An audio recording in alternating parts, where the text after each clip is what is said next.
ഒരു സിനിമ വമ്പൻ വിജയം നേടുമ്പോൾ അതിൽ ചെറുതും വലുതുമായ കഥാപാത്രങ്ങളെ അവതരിപ്പിച്ച അഭിനേതാക്കളൊക്കെ പ്രേക്ഷക ശ്രദ്ധ ലഭിക്കാറുണ്ട്. ഏറ്റവും ഒടുവിൽ ആ വിധത്തിൽ ജനപ്രീതിയിലേക്ക് എത്തിയിരിക്കുന്ന സിനിമയാണ് വാഴ 2.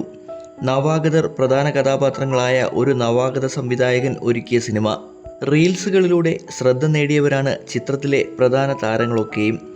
എന്നാൽ മറ്റൊരു കുട്ടിത്താരമാകട്ടെ അതിനേക്കാളൊക്കെ മുൻപേ ആസ്വാദക ശ്രദ്ധയിലേക്ക് എത്തിയ ആളുമാണ്. അഷ്ന എന്ന കഥാപാത്രത്തെ അവതരിപ്പിച്ച വേദ ശങ്കറാണ് അത്. ചിത്രത്തിൽ ഇൻസ്റ്റഗ്രാം താരമായ അലൻ ബിൻ സിറാജ് അവതരിപ്പിച്ച അലൻ എന്ന കഥാപാത്രത്തിൻ്റെ പെങ്ങളാണ് ഈ കഥാപാത്രം.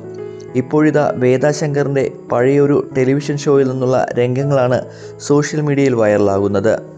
അന്തരിച്ച മിമിക്രി ചലച്ചിത്ര താരം സുബ്ബി സുരേഷ് അവതാരികയായെത്തിയ സൂര്യ ടിവിയിലെ കുട്ടിപ്പട്ടാളം എന്ന ഷോയിലെ ക്ലിപ്പാണ് ഇത്. വാഴ 2 ഹിറ്റായതിന് പിന്നാലെ ചിത്രത്തിലെ വേദയുടെ രംഗങ്ങളും കുട്ടിപ്പട്ടാളത്തിലെ രംഗങ്ങളും ചേർത്തുള്ള ചില വീഡിയോകളും സോഷ്യൽ മീഡിയയിൽ പ്രചരിക്കുന്നുണ്ട്.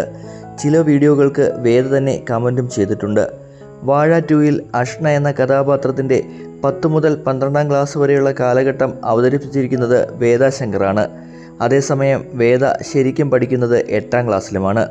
വേനൽ അവധിക്ക് ശേഷം 8ാം ക്ലാസ്സിലേക്ക് എത്തുകയാണ് ഈ കുട്ടിത്താരം. അതേസമയം സമീപകാലത്ത് മലയാള സിനിമയിൽ ജനപ്രീതി നേടുന്ന ചിത്രങ്ങളിലൊന്നായി മാറിയിരിക്കുകയാണ് വാഴ 2. 2024-ൽ പുറത്തിറങ്ങിയ വാഴ എന്ന ചിത്രത്തിൻ്റെ 2ാം ഭാഗമായിട്ടാണ് ചിത്രം എത്തിയിരിക്കുന്നത്. ഒന്നും വേണ്ട.